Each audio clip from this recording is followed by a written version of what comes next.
Hello everyone. एक बात है कि हम एज्यूम्ड मीन को क्यों यूज़ करते हैं। जब हमें मीन का कॉन्सेप्ट पता है तो हमें ऐसी क्या ज़रूरत पड़ी कि एज्यूम्ड मीन मेथड को हमें यूज़ करना पड़ा। देखिए, एज्यूम्ड मीन मेथड को जैसा मैंने बताया था कि शॉर्टकट मेथड या वर्किंग ओरिजिन मेथड भी कहते हैं। तो शॉर्टकट इसे क्यों कहते हैं? क्योंकि जब भी हम डायरेक्टली मीन को कैलकुलेट करते हैं तो एरर आने के चांसेस रहते हैं, इसीलिए हमें स्टैंडर्ड डेविएशन और स्टैंडर्ड एरर कैलकुलेट करना पड़ता है।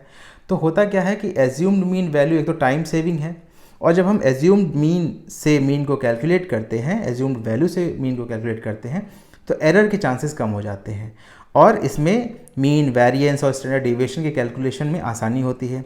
टाइम सेविंग प्रोसेस होता है ये, और एक्यूरेसी को इसमें मेंटेन किया जा सकता है, और ये मोस्ट अप्लाइड होता है फॉर ग्रुप्ड डेटा। आपको पता है कि ग्रुप डेटा में कंटिन्यूअस सीरीज़ भी होती है जिसमें क्लास इंटरवल होते हैं, वेरियस क्लास इंटरवल्स होते हैं अलग अलग। जैसे एग्जांपल अगर देखें तो बीपी का रेंज या पेशेंट के एज ग्रुप का रेंज 20 से 25 साल के पेशेंट्स हैं, या 20 से 60 साल के पेशेंट्स हैं, या 40 से 60 साल के पेशेंट्स हैं। तो ये अलग अलग क्लास इंटरवल्स में, इसे ब्लड शुगर लेवल, डायबिटीज़ के पेशेंट्स का, हाइट और कई सारे एग्जाम्पल हो सकते हैं।